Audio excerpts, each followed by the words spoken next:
I know it was our first, but I can visualize him getting choked up thinking about it, walking down the stairs as he walked away from our car when we left him there at school the first time. I've kind of Hollywooded it a bit, but he was backlit. We were in a parking garage, so it was like he Music was playing. going into the void. In my head, Aw. I guarantee it was. It's allowing yourself to feel all of the feelings. So there is a period of mourning. And then when our daughter, when she was leaving us, there's some incredibly emotional moments where she's crying, we're crying, and all of those things, and weave together in this just absolute ball of grief. And if I just tried to stuff that, well, then that grief would come bubbling back. No, we allowed ourselves to feel that. We absolutely Good. had tears. I went, and when we came home, and I would imagine Clancy did the same thing, I went and stood in her room Yep. and just looked around and felt the emptiness. I saw the cat that you may have seen just dart through. That's her cat.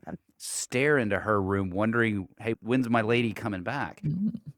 Feel that, but then moving with that intentionality that we described earlier into, if the joy doesn't come automatically, well, I think that's why we chose activities, because by choosing action, it then almost helped us fake it before we make it, right? Oh, we're going to do this. We're going to feel good about this. And then we, well, felt good about it. Yeah, we travel a lot, and a lot of those travels are going back to see the kids because they were both in Arizona at one time. And We tell them it was to see them, but really Arizona is yeah, just an no, awesome place to go yes. visit in the winter. Yeah, that's home for us before Texas. Yeah, it's where we Oh, lived okay. Oh, yeah. till we discovered the real joy of no, Arizona's fine. We love It's a it. great place. Well, we like to visit. We did enjoy visiting. And I think just keeping up with the things that we just really enjoy doing. We love going out. We started a life group through our church for empty nesters and have become very close to both couples. In fact, our son and one of the daughters have been dating now for 6 months. Oh, 6 that's months. So, convenient. I mean, that We was were friends with them I know first. we were. We remind them that all the time. We're like, we were friends first. So, but yeah, it's just crazy things like that that we've just continued doing, even to the point that this summer, when our daughter was home, it kind of disrupted our routine and Yes. schedule. We find That that first too. month. Yeah. Yeah. Hey, wait. We're Uh-huh. empty nesters.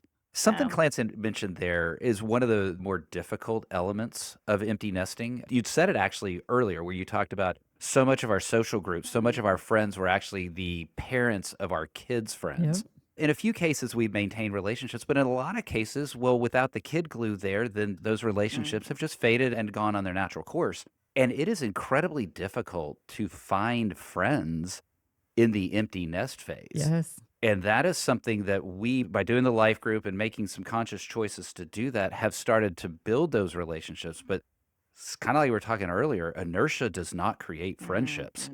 And having to do that, I'm not saying that we necessarily need a buffer between Clancy and me or that sort of stuff, but if we were just relying on each other for our well-being, our sense of entertainment and all of that would be really a struggle. But by seeking and finding out friends, that has really helped build a lot of that thriving in the empty nest that we talk about. And these are mutual friends, right? Or just like guy friends or That's a great point. but Actually, most of them are they couple are. friends. Yeah. That is interesting that I don't, well, you have, Clancy actually has a group Yeah. of That her Yeah, friends. that I've had I mean, our daughters all did competitive cheer together, so we've been bonded. We've been Trauma trauma bonding. bonded for life. And we do still go out once a month, even though all of our girls are either graduated from college or still in college. But yeah, the couple friends, I Yeah. mean, we're going out of town with one of them this weekend. So, It is an interesting point that you raised, though, and it's something, this could be a whole divergent path and probably another episode that we could talk about. But adult males really struggle to find friendships that aren't just coupled friendships.